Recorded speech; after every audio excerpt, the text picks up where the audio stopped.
Irmãos, próximo domingo nós teremos um musical preparado com muito carinho pelos irmãos da igreja, e eu encorajo você a vir e a convidar também mais alguém. Não sei se tem a arte aí do musical no painel. Rei dos Reis, domingo no culto de 19 horas, normalmente. Traga sua família, traga um visitante, com certeza ele será abençoado por esse musical, com uma peça de teatro, tudo misturado. E ontem eu estive aqui no ensaio, e eu tenho certeza que você vai ser edificado, em nome de Jesus. Amém? Irmãos, o que é melhor de ouvir? Uma palavra de bênção ou uma palavra de advertência? O que é melhor? É claro, né, irmãos? Que a gente quer ouvir coisas boas. Claro que nós queremos ser encorajados, nós queremos nos sentir amados por Deus. É claro que nós queremos nos lembrar que Deus é um Deus que cuida de nós, que nos consola, é um Deus de promessa, é um Deus que cumpre a sua palavra e é um Deus que nos abençoa. Nós, como pessoas normais, preferimos receber uma palavra de bênção do que uma palavra de advertência. Mas é importante também levarmos em consideração que a palavra de advertência tem o seu lugar. Às vezes nós precisamos ouvir coisas difíceis de engolir. Você já viu aquela figurinha que o pessoal coloca no WhatsApp, um vidrinho de remédio, escrito assim, verdades difíceis de engolir, né?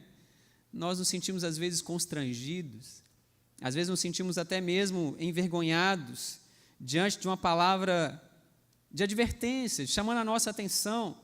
Mas essa palavra tem o poder de mudar o rumo da nossa vida, de escolhas erradas que nós estávamos fazendo e das consequências dessas escolhas. Eu quero ler com os irmãos nessa noite Lucas.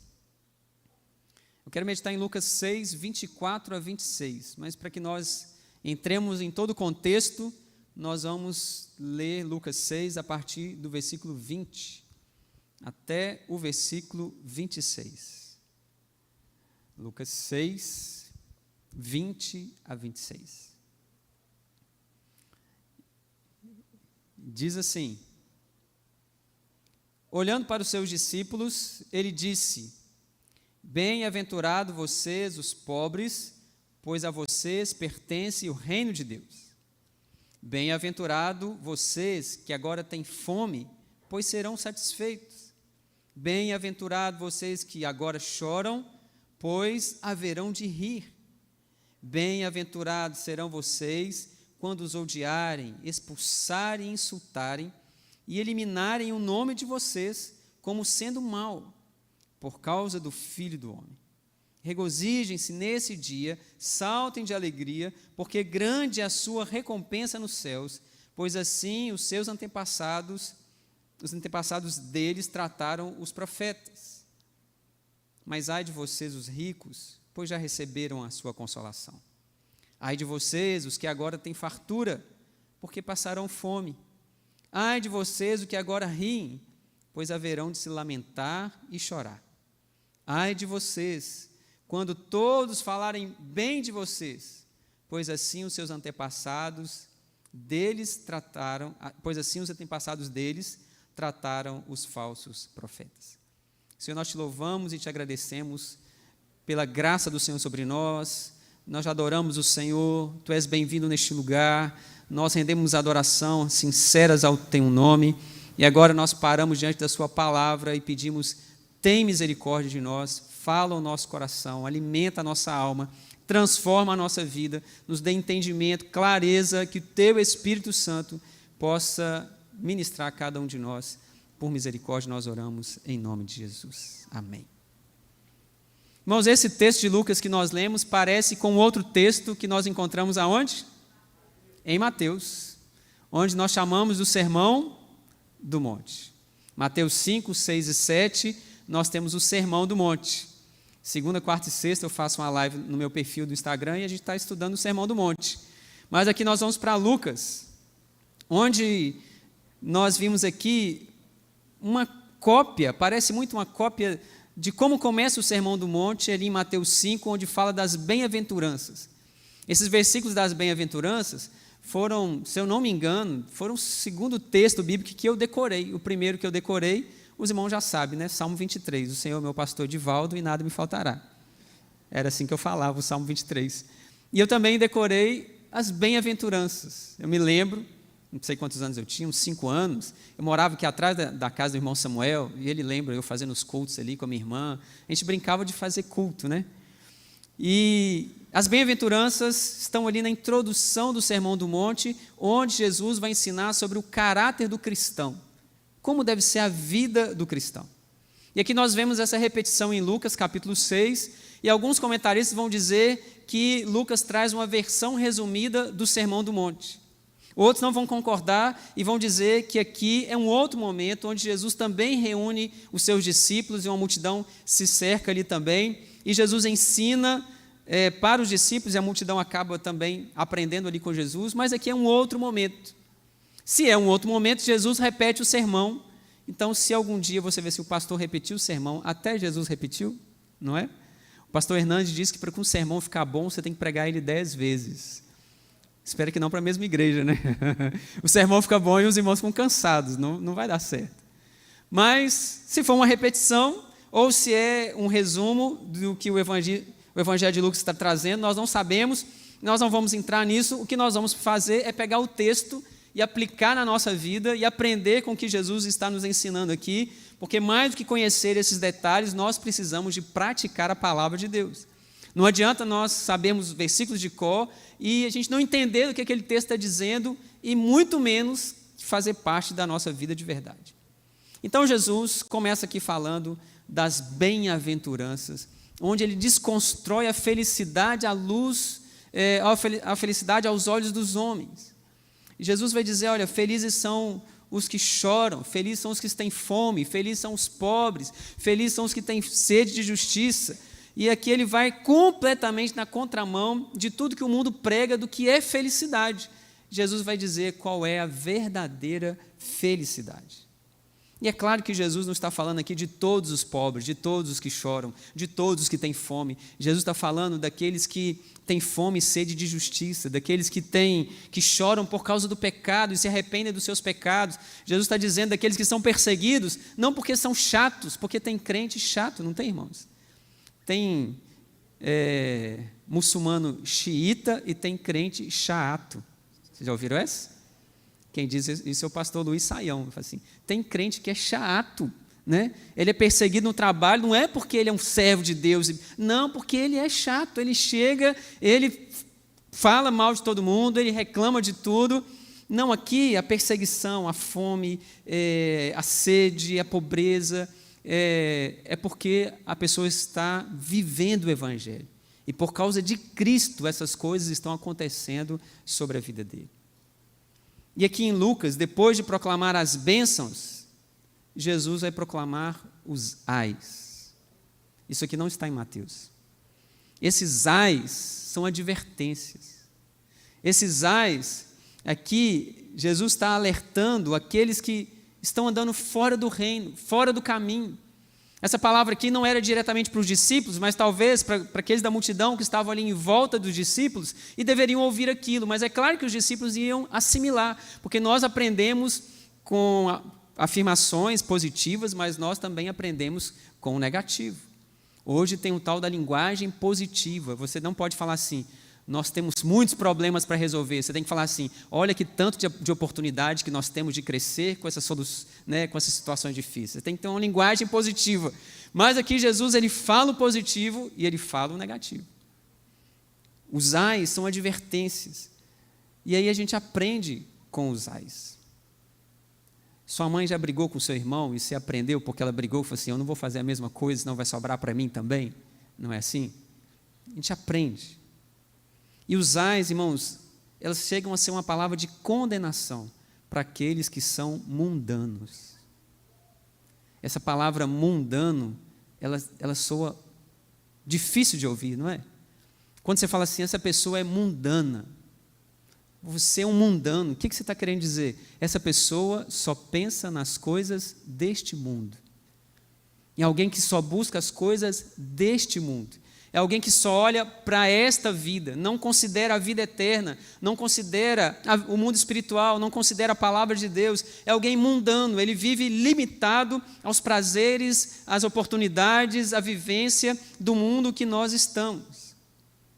Então essa palavra não, às vezes soa pejorativa, mas é um alerta de Deus para nós. E usais é uma palavra de alerta e até mesmo de condenação para esses que estão vivendo de forma mundana. A sua mente está nesse mundo e somente aqui. E Lucas traz no Evangelho as bênçãos e os ais como consequência de andar fora da bênção de Deus. A gente pode dizer que os ais são uma antítese das bem-aventuranças. As bem-aventuranças são as bênçãos e os ais são as maldições para aqueles que andam fora da vontade de Deus. E o primeiro versículo que eu quero trazer é o versículo 24. Se puder colocar aí para nós lermos juntos. Mateus 6, 24. Diz assim: mas ai de vocês, os ricos, pois receberam a sua consolação. Irmãos, pregar isso nesses dias é muito desafiador, porque hoje a teologia é da prosperidade, ou mudou de nome, é do coach, é de você desejar e acontecer, de você decretar e Deus ter que cumprir. Mas aqui Jesus está dizendo, ai de vocês os ricos, porque já receberam a sua consolação. É claro que Jesus não está condenando aqueles que têm uma condição de vida boa. É claro que Jesus não está condenando aqueles que com trabalho adquiriram seus bens e são ali generosos, entendem que aquilo foi bênção do Senhor. O dinheiro não é a raiz de todos os males. O que é a raiz de todos os males? É o amor ao dinheiro. Esse é o problema. E aqui Jesus está condenando aqueles que amam o dinheiro. E não precisa ter dinheiro para amar o dinheiro, não é verdade? Tem gente que não tem nada, mas a vida dele se limita a uma busca obstinada pelo dinheiro. Ele ama o dinheiro mesmo não tendo. A questão aqui não é a riqueza em si, porque a questão da riqueza é como ela foi adquirida. Foi de maneira honesta? Né? Hoje, irmãos, tem uma praga no Brasil, que são as apostas agora. Vocês já viram, né? As apostas legalizadas. Alguns chamam de bet, é quando você aposta no seu time, você fala quanto vai ser o jogo, e tem vários outros tipos de aposta agora. E tem crente achando que agora, porque é legalizado, ele também pode apostar. A palavra de Deus fala que nós vamos comer do quê? Do suor do nosso rosto. Então, todo mundo que trabalha no ar-condicionado não pode, tem que suar, não é isso, né? Mas quer dizer, você vai comer do fruto do seu trabalho. Todo dinheiro fácil não é um dinheiro abençoado, não é a vontade de Deus. E tem gente perdendo tudo, tem gente se matando, porque começou a pegar dinheiro emprestado com agiota, porque apostou e perdeu, e falou assim, não, na próxima eu recupero o que eu perdi, e aí a vida virou uma bagunça, tem gente fugindo por causa disso, tem gente na miséria, tem gente gastando o que não tem, querendo dinheiro fácil. Irmãos, isso é uma loucura, e esse negócio está entrando dentro da igreja. Dinheiro fácil, contra a lei, oprimindo os funcionários, não pagando seus impostos. Eu sei que às vezes é difícil, mas a gente tem que ser honesto. Como que essa riqueza chegou? Como você adquiriu esses bens?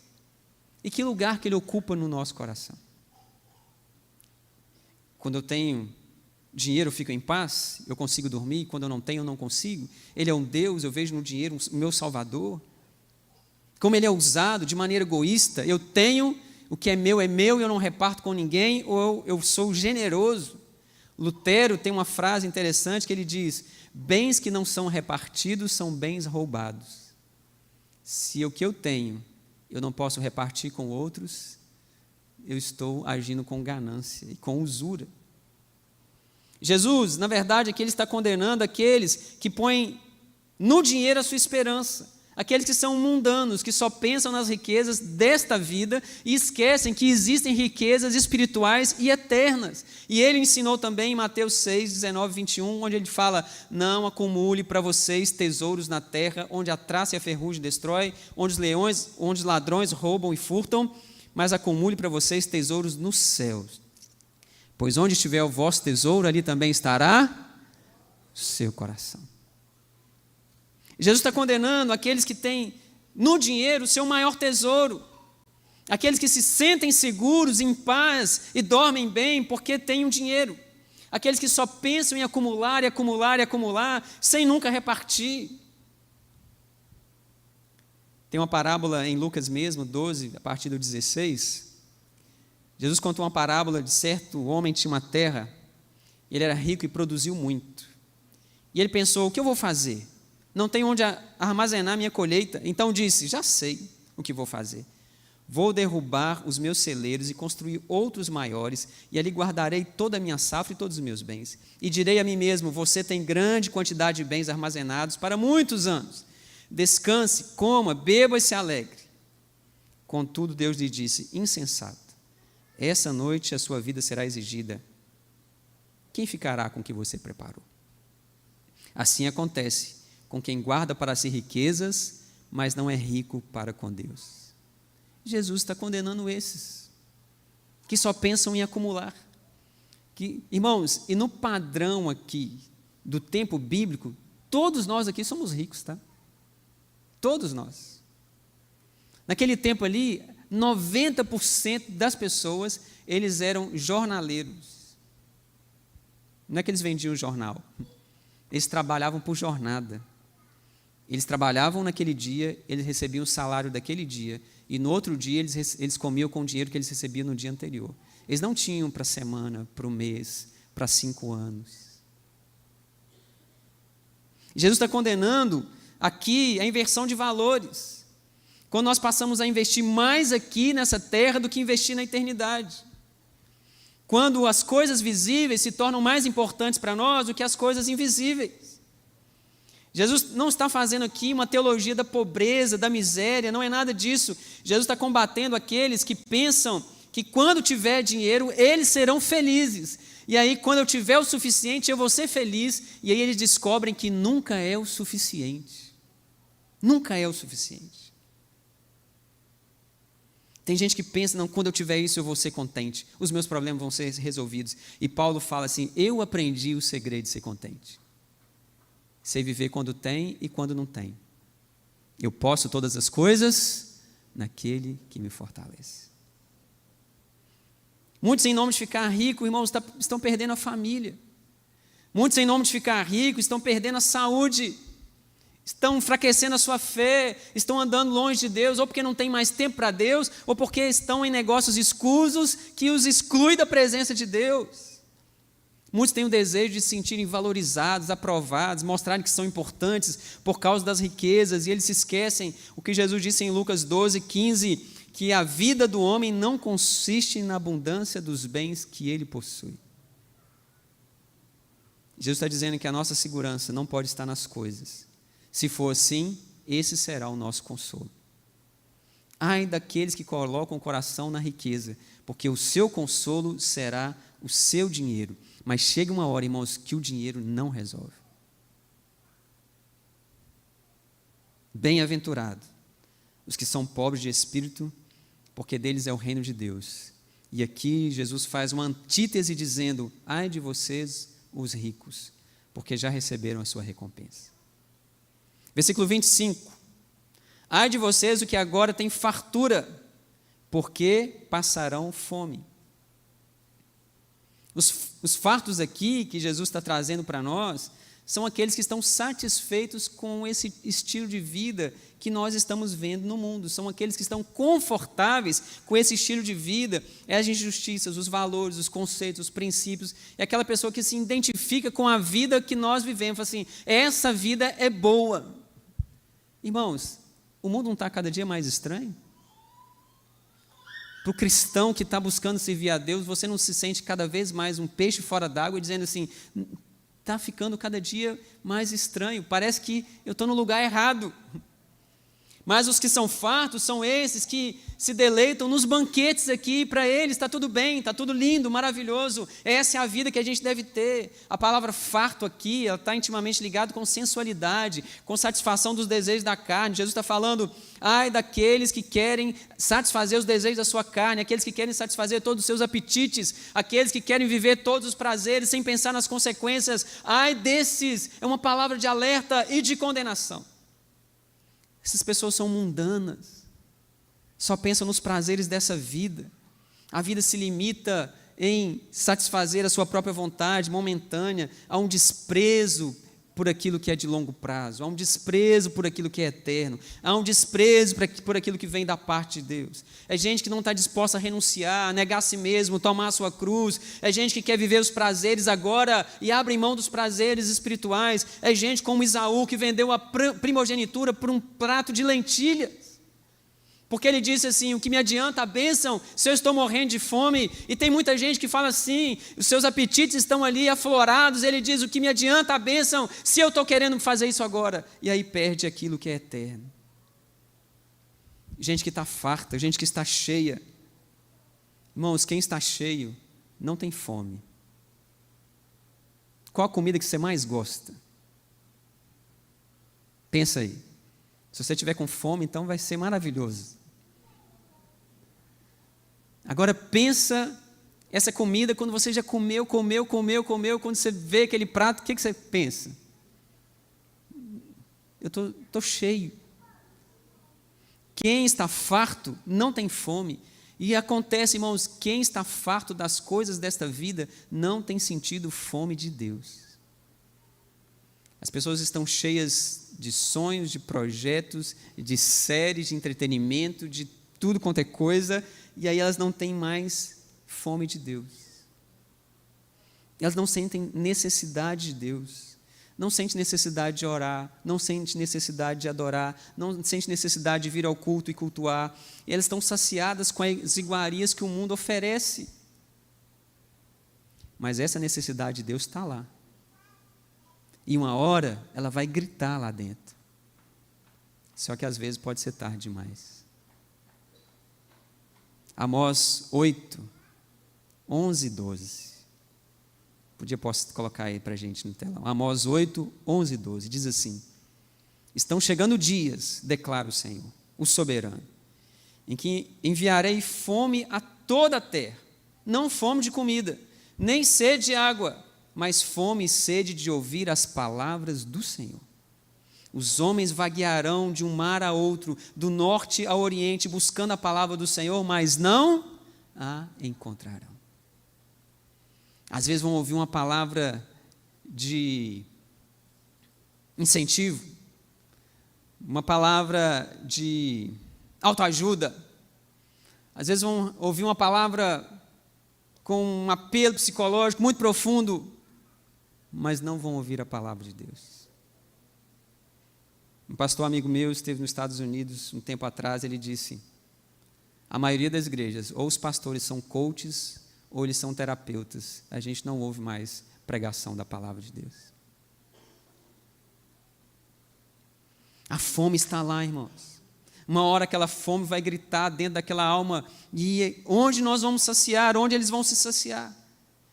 Existe uma fome e uma sede na alma que só o Senhor pode saciar, mas nós temos que buscar o Senhor agora. Busque o Senhor enquanto se pode achar, invoque Ele enquanto Ele está perto. Hoje é o dia de buscar o Senhor, de saciar a nossa alma, porque os fartos, eles não serão cheios de Deus, porque eles não sentem necessidade de Deus. Mas uma hora essa necessidade vai gritar lá dentro, e como será? A paz do mundo, a alegria do mundo, os prazeres do mundo são mentirosos. Eles enchem por um tempo, mas depois a fome vem ainda maior. E este versículo é um contraste para aquele que diz em Mateus 5, 6, bem-aventurados que têm fome e sede de justiça, porque serão fartos. Ai de vocês, os que agora riem, pois haverão de se lamentar e de chorar. Ah, pronto, agora a gente não pode mais rir. A gente não fala que crente é feliz, né? O povo mais feliz da terra somos nós. A alegria do Senhor é a nossa força. A gente não fala isso? Paulo fala em várias vezes lá em Filipenses, alegrai-vos no Senhor. Digo de novo, alegrai-vos. É a carta da alegria de um homem que está preso, ensinando a igreja a ser alegre. Claro que Jesus não está condenando essa alegria, lógico que não. Lógico que Jesus não está combatendo esse prazer de viver, essa alegria que o Espírito Santo coloca em nós, até porque o fruto do Espírito é a alegria. Não é uma alegria circunstancial, não depende de coisa alguma. O que Jesus está combatendo aqui é essa despreocupação daqueles que vivem no pecado e estão rindo. Essa alegria que Jesus está combatendo aqui é aquele que ri no pecado e ri do pecado. Você conhece gente assim? Que zomba, está vivendo uma vida de pecado e está dando gargalhada e está rindo de todos os outros que estão à volta ali vivendo aquele mesmo pecado. Gente que zomba de Deus, gente que ridiculariza a palavra de Deus. Eles acham graça do que deveriam chorar. Por isso, no dia do Senhor, eles vão chorar, ao invés de serem consolados. A alegria falsa, passageira, resulta, irmãos, no choro, no lamento e ranger de dentes para aqueles que não se arrependem. É claro que nós rimos, nós nos alegramos, nós temos muitos motivos para celebrar ao Senhor. Irmãos, mas também nós somos chamados ao choro. Tiago 4, a partir do 8 diz: aproximem-se de Deus, e Ele se aproximará de vocês. Pecadores, limpem as mãos, e vocês que têm mente dividida, purifiquem o coração. Entristeçam, lamentem e chorem.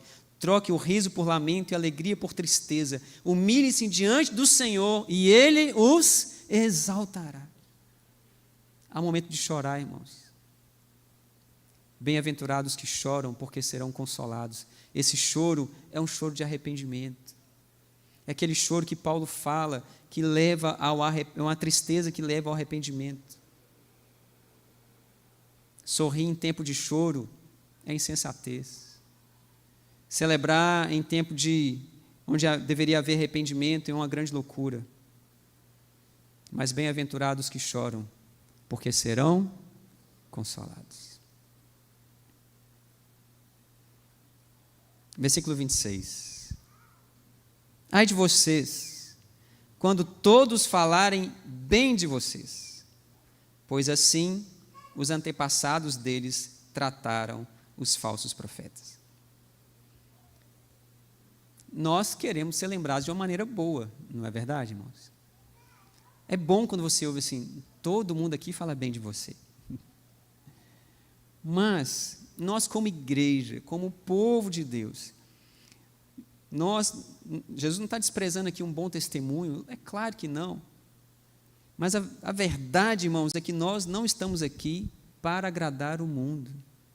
Nós não estamos aqui procurando a aprovação do mundo.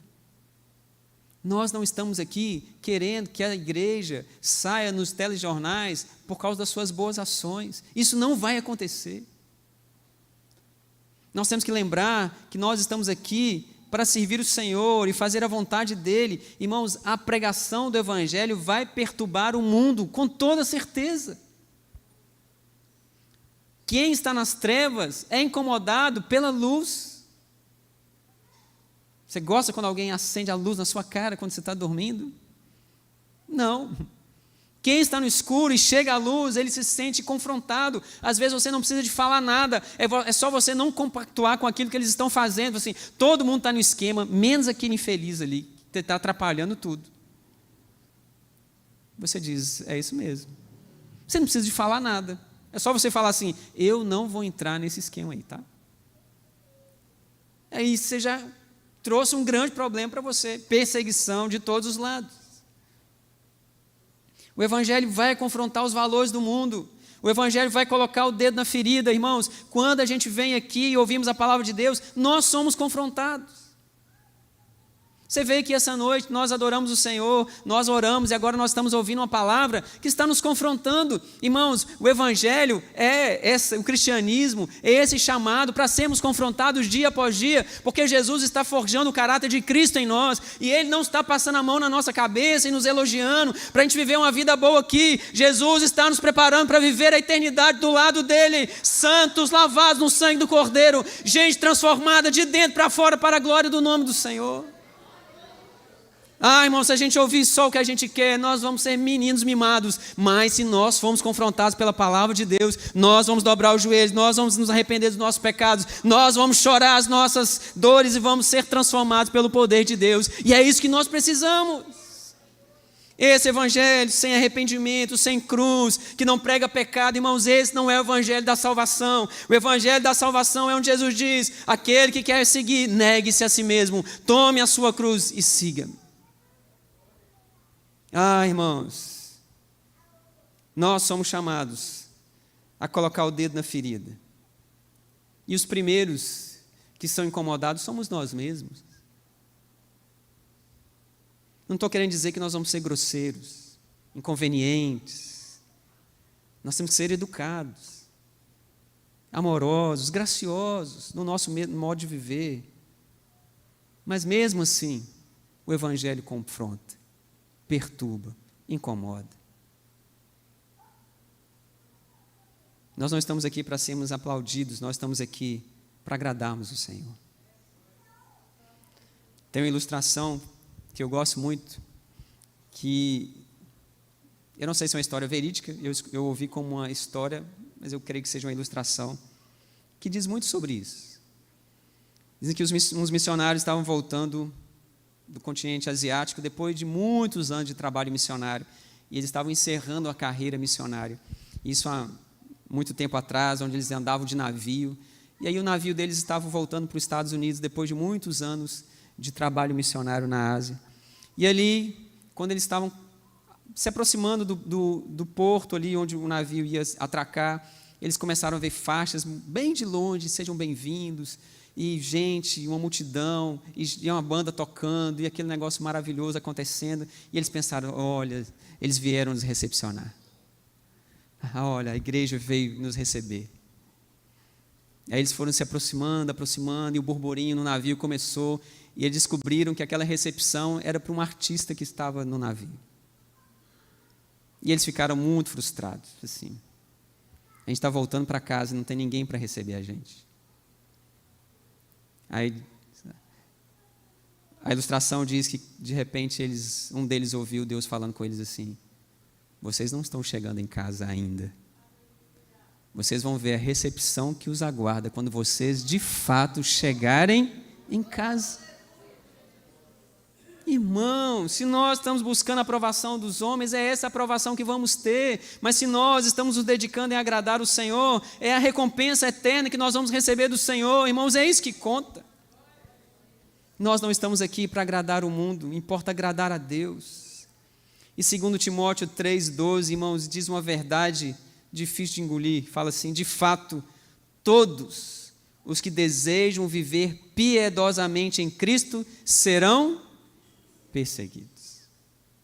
Todos. Em algum grau, de alguma maneira, em algum momento da sua vida, isso vai acontecer. É muito melhor a gente ouvir um elogio, uma palavra de bênção, não é? É muito melhor a gente ouvir: bem-aventurados vocês que choram, porque serão consolados. Mas a advertência também tem o seu lugar e pode consertar o caminho para onde nós estamos indo. Jesus está condenando os mundanos, aqueles que só pensam nas riquezas dessa vida, aqueles que se fartam apenas nas coisas dessa vida, naqueles que se alegram no pecado, naqueles que só pensam aqui e agora. É um mundano, só pensa nas coisas daqui. E é interessante que os que são tidos por felizes pelo mundo, eles recebem uma palavra de condenação de Jesus. Ai dos ricos, ai dos fartos, ai dos que se alegram. Mas não são esses que são os bem-sucedidos? Jesus diz: Desse jeito, não. Enquanto os que o mundo despreza, os pobres, os que choram, os pacificadores, os que são perseguidos, Jesus está dizendo, bem-aventurado, mais do que feliz. Essa palavra bem-aventurado é até difícil, a tradução dela não é tão simples. A gente fala mais do que feliz, mas é algo que traz um contentamento, algo que completa a vida. Enquanto o mundo faz de tudo para evitar a pobreza, a tristeza, para evitar a perseguição, a fome, aqueles que têm o caráter de Cristo abraçam todas essas coisas. Claro, irmãos, que não estou falando de qualquer pobreza, de qualquer fome, de qualquer tristeza, é daqueles que estão vivendo o Evangelho. O pobre de espírito é aquele que diz, eu não tenho nada para oferecer para Deus, eu não posso me salvar, eu sou um pobre, eu preciso do Senhor. Não é de dinheiro que está dizendo. Aquele que tem fome e sede de justiça é aquele que quer ver o reino de Deus na terra, a justiça de Deus implementada na terra, porque, irmãos, a cada dia nós vemos mais casos de injustiça. No Brasil nem se fala, mas nós estamos indo para um lugar, ou na verdade, vai vir sobre nós novos céus e nova terra, onde habita a justiça, e nós seremos satisfeitos. Nós não buscamos aplauso do mundo, o carisma não faz nenhuma diferença na vida cristã. Nós queremos ser conhecidos pelo Senhor. É claro que nós temos que ser graciosos com as pessoas, educados. Mas em qual grupo nós estamos, irmãos? Eu creio que nós estamos nos bem-aventurados. Aleluia? Glória a Deus. Mas de vez em quando é bom a gente ouvir, ai desse, ai daquele. Assim, opa, deixa eu andar longe desse negócio, porque eu quero estar dentre os bem-aventurados. Onde Jesus diz, bem-aventurados os pobres, porque a vocês pertencem o reino de Deus. Bem-aventurados vocês agora que têm fome, porque serão satisfeitos. Bem-aventurados vocês que agora choram, porque haverão de rir. E vai ser uma eternidade de riso, irmãos. Não vai ser rir de uma piada e depois a gente lembrar dos problemas de novo, não. Será uma eternidade de alegria e de gozo, como nunca nós vivemos antes. Bem-aventurados serão vocês quando odiarem, expulsarem, insultarem, eliminarem o nome de vocês, como sendo mal por causa do Filho do Homem. Regozijem-se nesse dia, salto de alegria, porque grande é a sua recompensa no céu. Para onde nós estamos indo? Há uma recompensa. E nós somos desses bem-aventurados. Na verdade, os ais é um complemento das bem-aventuranças, onde Jesus mostra as bênçãos de caminhar nos princípios do reino de Deus e ter o caráter de Cristo, e a maldição que espera aqueles que andam fora de Jesus. E percebam, irmãos, não somos nós que amaldiçoamos ninguém, é Deus. Só o dono da bênção é que pode amaldiçoar. E existe uma palavra de condenação para aqueles que andam fora dos caminhos do Senhor.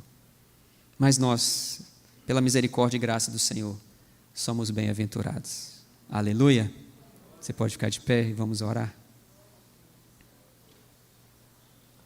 Aleluia! Feche os seus olhos e agradeça ao Senhor, porque você é um pobre. Você não tem o que oferecer ao Senhor como uma moeda de troca. E por mais dinheiro que você tenha, Ele é o dono da prata e do ouro. O que podemos oferecer ao Senhor, senão a nossa própria vida, e dizer, Senhor, eu não tenho nada de bom em mim. O Senhor me alcançou com misericórdia e graça.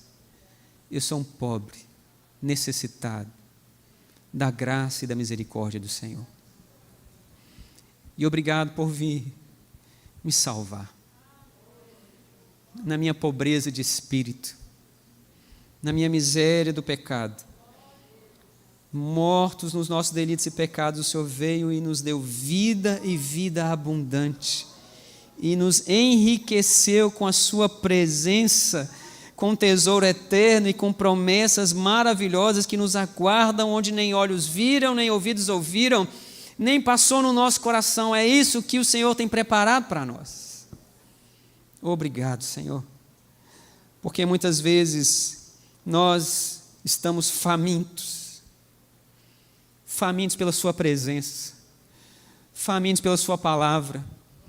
Deus, e obrigado porque nós temos encontrado palavra do Senhor neste lugar, e palavra do Senhor todas as vezes que nós vamos até a presença do Senhor. Porque vai haver um dia onde os homens terão fome e sede, não de comida nem de água, mas da palavra do Senhor. Eles vão correr de um lado para o outro e não vão encontrar. Deus, nós queremos ser cheios dessa palavra e saciados hoje e agora, dia após dia, Senhor. Enche a nossa vida da sua palavra, encharca o nosso coração, muda a nossa maneira de ver o mundo, de agir, de pensar, de falar. Deus, que nós estejamos tão cheios da palavra do Senhor, que qualquer um que nos pressionar, vai sair palavra do Senhor. Alguém que pisar no nosso pé, vai sair palavra do Senhor. Quando nós formos exprimidos, vai sair palavra do Senhor. É isso que nós queremos dentro de nós, cheios do Senhor. Cheios do Senhor, nós não queremos nos fartar nas coisas desse mundo. É claro que o Senhor tem prazer, o Senhor tem alegrias, o Senhor tem conforto, o Senhor tem coisas maravilhosas para nós aqui, mas nós desfrutamos dessas coisas aqui, esperando aquilo que virá do alto, Deus. Nós esperamos isso. Obrigado, Senhor, porque muitas vezes nós choramos, mas nós choramos aos teus pés, e o Senhor nos garante que seremos consolados. Choramos pelos nossos pecados, choramos pelas lutas, choramos pelas coisas que vimos ao nosso redor e entristece tanto o nosso coração e muito mais o coração do Senhor. Mas o choro pode durar uma noite, a alegria ela virá pela manhã. E nós esperamos esse raiar do dia no Senhor. Ah, Deus, que possamos derramar lágrimas aos teus pés, sabendo que o Senhor colhe cada uma delas. E obrigado porque o Senhor não tem nos deixado ser levados por querer agradar o mundo. Nós queremos agradar o Senhor. Queremos ser luz nas trevas.